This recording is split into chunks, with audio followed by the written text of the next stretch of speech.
Hi, in this video I'm going to show you how to use Dijkstra's algorithm to find the shortest distance between any vertex and another vertex. In this example we're going to look at vertex A and find all the distances from A to the other vertices. So let's start by making a table. I've already done that on the right, and mark our starting vertex. I like to use a highlighter to indicate where we have been, so I can say I've been at A already. And let's plug in the distances that we already know from A in the table. So A to A has a distance of 0. A to B we can see in the graph has a distance of 1. A to C a distance of 3. And A to F a distance of 10. Now D, E, and G are not directly connected to A, so we'll put in infinity as a distance, and we will be sure to improve these distances later on. Now we're also going to mention the previous vertex. So for B, C, and F, I have just reached them by coming from A. So I'm going to mark that to get to these vertices in this setting, we would have to come from A. Now after I've done this, after I've discovered all the vertices I can reach from A, I'm going to select a new vertex. I'm going to mark the next one as visited. And the way we do that is by looking at all the distances to A that we have not used yet.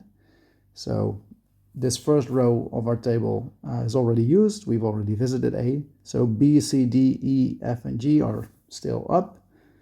And of those, B is definitely the one with the lowest distance to A. So I'm going to select B next. And since I know that B came from A, I can, in my graph, represent this by a line going from A to B and highlighting B. Now this distance of 1 for B, it's set, it's fixed, it's in the highlighted group, and nothing's going to change once it's highlighted. So I'm going to actually put this total weight next to this vertex, so I know wherever I go from B, I've already traveled 1 unit. Alright, so now let's repeat the steps of the algorithm.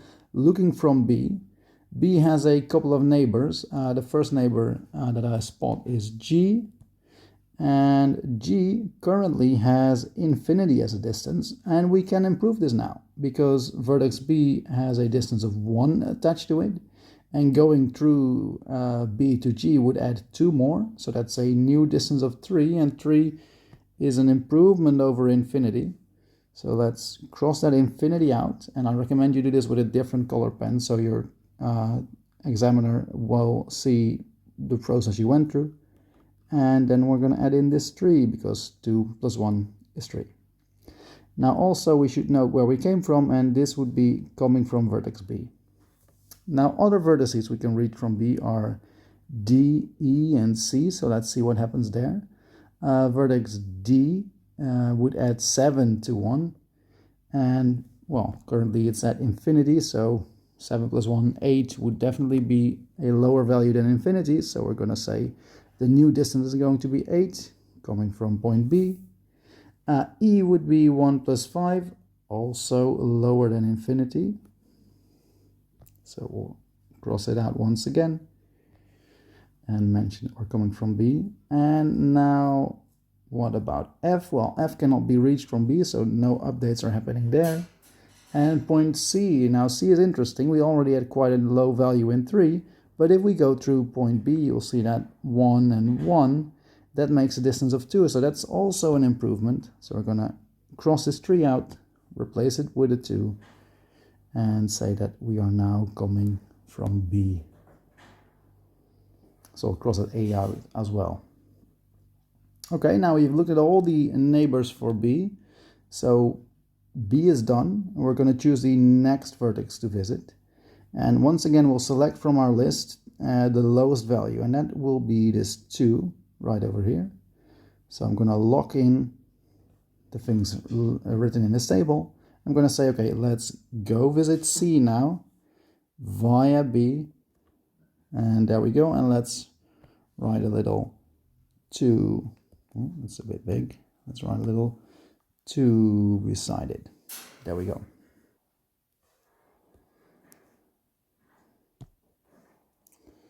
All right. There we go. So we visited A, B, and we're done with that. So now we're at C. Let's look at all the vertices we can reach from C.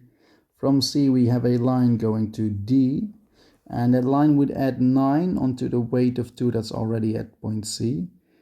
Bring it to 11, and 11 is not an improvement of the 8 we already have as a distance to D.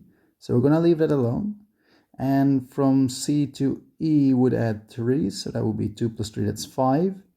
That's an improvement over the 6 we have, so we're going to change that value right over there. I'm going to change this 6, that will be a 5, and we get there not from point B now, but the last point visited is going to be point C, or vertex C, I should say.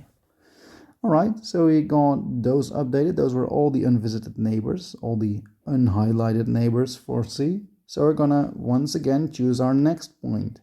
And now, if we look at our points, 8, 5, 10, 3, 3 is the lowest. So we're gonna look at point or vertex G next. So we're gonna lock in these values. G is definitely going to have a total distance of 3 and definitely coming from B. So let's add the 3 in and let's highlight the way to go there. Now you don't have to use a highlighter if you do questions like these. The table would be enough to show the process and give you the final answers, but I like doing it with a highlighter while we work so we have a visual representation of what we are doing.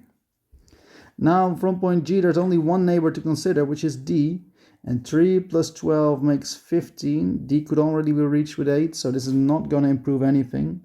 So actually we're done quite fast here. Nothing to update. Let's look at our next vertex. 8, 5, and 10. Well, 5 is the lowest there. So we're going to be looking at E.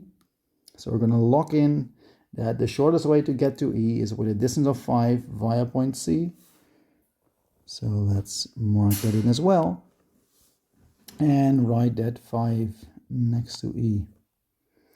Okay, and from E we can get to D with 5 plus 2, that's 7, and that's better than the 8 we already had. So we're going to replace that. That will be a 7, and we will take the route from E. What about F? Well, F can now be reached at 5 plus 2, 7 as well. So that's also something we're going to update. We're going to no longer take the 10 route, we're going to take the route of 7 coming from E. And now this is an interesting position we're in. We have a choice. We have 2 vertices with distance 7 to A. And it actually will not matter which one we pick. So I'll just go alphabetical here. And we will select D next. So we'll lock in D coming from E with a total distance of 7. And we can consider that from D we could go to F with an extra distance of 1 added to make 8, but no, we can already reach F in 7, so that's not an improvement. So nothing changes. And finally, we highlight this last bit of information as well, saying that we can get to F with a total distance of 7 through E. And now we have completed the assignment. We have completed the whole graph. And let me actually tell you now a little bit about how we use the information, what we have created. So basically we've got our information written out twice. On the right side we have a nice little table, and in the first column we can see any vertex and how long to reach that, or what distance it has to A, can be found in the middle column. For instance, if I want to go from A to point F, I can read in my table that from A to F, so that's this row, to get to F I have a total distance of 7, and how to get to F is, well, I get to F via point E, and then I can look 1 back in the table, and E is reached through point C, and C is reached through point B, and B we reach from A. In other words, this tells me that A to B to, let's have a look, C to E to F, that is the route to get from A to F in the shortest way possible. Now the same information is also visible on the left side, the diagram that we highlighted, because I can have a look at this diagram and see if I want to reach this point F, that's going to be a distance of 7 in total from A. And how do I get there? Well, I just follow the yellow line from A to F, and I know the route to take: A, B, C, E, F. So both pieces of both diagrams represent the same information, but just written down in a slightly different way. On your exam, we would expect to see you write down the table on the right with those numbers and letters crossed out, because that way we can easily see how you use the algorithm, whether you used it correctly, and whether all your steps went well or where you might have gone wrong, and get partial credit for something. I hope this video was helpful, and I will see you sometime in the next video. Bye bye.